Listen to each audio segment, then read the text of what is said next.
much on the music side, but on the spirit side. Then you look at somebody like George Clooney, who's one of the greatest actors of all time. He became a billionaire because of tequila on the low.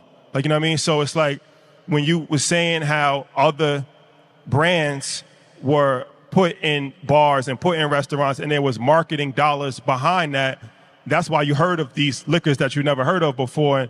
They weren't putting your liquor in the same places, and they was actually just relying on your star power and not giving you the marketing dollar. It's kind of like fighting with your hands cuffed. So I think it's great to communicate that, because from the outside in, it could be looked at as like, that's just somebody's rich problems, like me soon, like, you know what I'm saying? But it's like you said, it's bigger than you, because it's like, all right, this is a problem that's faced across the board, where black companies get less funding, black companies get less promotion, less distribution. If you look at InvestFest, look how many people is here right now. There's no reason why we shouldn't have $10 million in corporate sponsorships, right?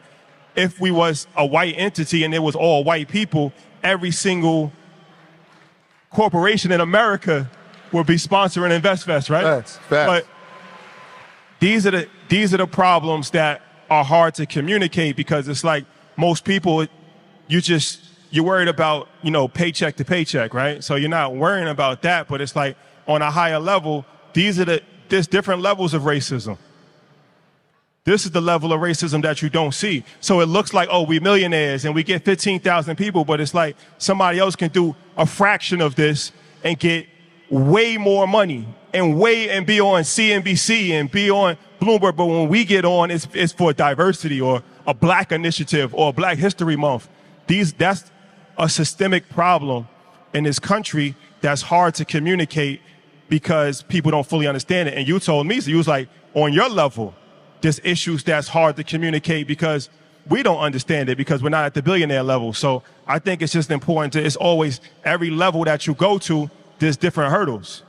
Yes. One of the things I've been blessed to see is having 30 years in corporate America with partnerships. And we have to come to the reality that nobody is coming to save us.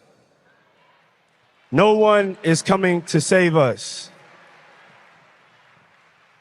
Out of all the business revenue in America, only 1% goes to black businesses. But then there's an accountability from us, because we have a $1.8 trillion buying power, and only 2% of that we circulate in our own communities. So we can't complain. We know what it is. It's time to change the tone. We have to unify our dollars, else nothing will change.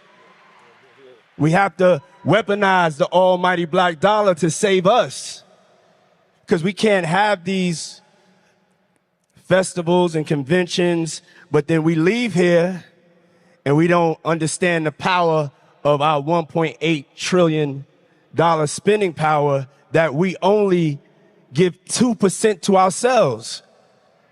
So I'm here to speak from love. I'm love. Self-love is making sure that you take care of yourself, your family, and your people first. And you can't wait for nobody to come save you. So there is a solution. Things are definitely dismal as far as what's planned for us, but there's a way out. If we unify, but we got to truly, truly unify. We have to truly, truly start making decisions that support our communities. We can't think that there's a government grant that's going to come and just free us all. We have to get to hustling, working together, and changing the tone. Yeah.